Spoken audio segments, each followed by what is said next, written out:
Joining us now, Democratic Senator Chris Coons of Delaware. He's a member of both the Foreign Relations and Judiciary Committees. Senator, it's good to have you on this morning. You've been listening to the interview, I assume, with Lester Holt and Attorney General Merrick Garland, the excerpts we've been playing this morning at least. What's your impression of what you heard from Justice? We haven't heard a lot. There's been some frustration, particularly among Democrats, that Justice may not be moving as forcefully as some people think it should be. Garland effectively going out and telling Lester, don't worry, America, we're on this. Well, Willie, I know very little about the Department of Justice activities in this field, and I think that's appropriate. As you mentioned, I'm a member of the Judiciary Committee here in the Senate, a close friend and supporter of the President's. I will say about the January 6th committee and their 8 hearings that when I first tuned in to the first hearing, I honestly did not expect to hear that much new.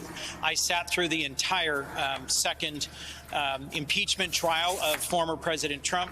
I was in the building for January 6th, and I did not expect to hear a lot of new information.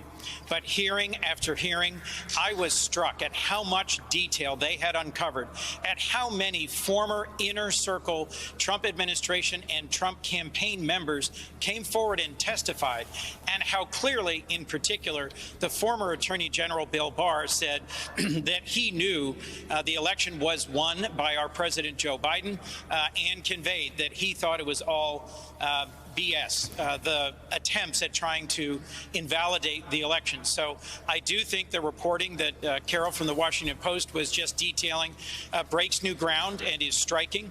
And I do think this is going to end up being a critical turning point for our country this year. I have confidence in Attorney General Garland. We will see. I want to move you, since you are also on the Foreign Relations Committee, to Ukraine, a war that continues unabated now for into its 5th and 6th month. What is your sense of the state of play right now in Ukraine? The United States pledging support consistently, packages of nearly $1 billion going out the door, it seems, every couple of weeks. How is Ukraine holding up, and what more do you expect the United States to have to do to keep that effort moving? Well, Willie, as you know, in the first couple of weeks, the Ukrainians fought fiercely and pushed back the Russian offensive, trying to take their capital, Kyiv, and their second largest city, Kharkiv. The Russians reformed and then settled into a brutal artillery barrage in the east, in the Donbass. In recent weeks, series after series of weapons deliveries from the United States to the Ukrainians have given them the ability to target Russian ammunition depots and command and control centers far behind the front lines.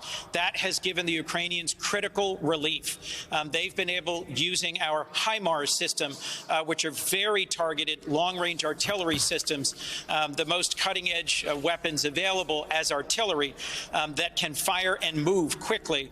That's given them an advantage in the battlefield, and reporting suggests it's beginning to make a real difference. It's giving the Ukrainians relief from what is a horrifying experience, previously being just pounded day after day with thousands of rounds of dumb ammunition that just rains down on them. That has slowed significantly, and the Ukrainians are preparing for a counteroffensive in the Kherson area. It is not clear to me where this goes in the next couple of months.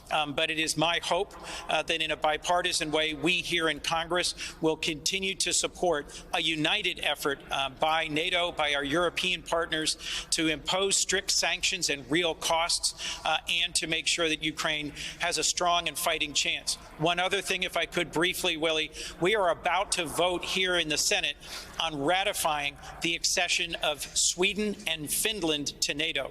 That is a key strategic defeat for Vladimir Putin and Putin's Russia. These are capable, sophisticated, advanced countries that will expand NATO's border with Russia, that will secure the Baltic states and the sea around them, and that, frankly, will give us more confidence that American men and women do not have to go fight and defend the northern flank of NATO in the future. This is a very positive development. Senator Coons, good morning. Jonathan Lemire, staying overseas, China. The president is going to have a call with Xi Jinping later this week. And President Biden has also already voiced the opinion shared to him by the Pentagon that he does not think it was wise for House Speaker Nancy Pelosi to travel to Taiwan later this year. What is your opinion? Should the speaker do that? Well, Jonathan, I think the president is going to reach out to Xi, and I think the both intelligence and military leadership of the administration will consult closely with both the president and the speaker. As we were just talking, we are very actively and closely engaged in this ongoing war of Russian aggression against Ukraine. I have great respect for the speaker and her long record of leadership in foreign affairs, and I trust that she'll consult closely with the administration and make the right choice. At this moment, it could be a significant distraction if we ended up in an escalatory situation around Taiwan and its status. But I have confidence that the speaker will do the right thing in this moment. But in your judgment, Senator, better for the speaker to hold off, at least for now, on that visit to Taiwan? You know, I think she needs to weigh the input that she gets from the administration, from the president, from our intelligence community. I do think it risks escalating tensions with China, but I also respect the ways that the speaker over and over has highlighted human rights abuses within China and has stood up for the rights of people in the Indo-Pacific region broadly. Senator Chris Coons of Delaware, thank you very much for your time as always. We appreciate it. Thank you.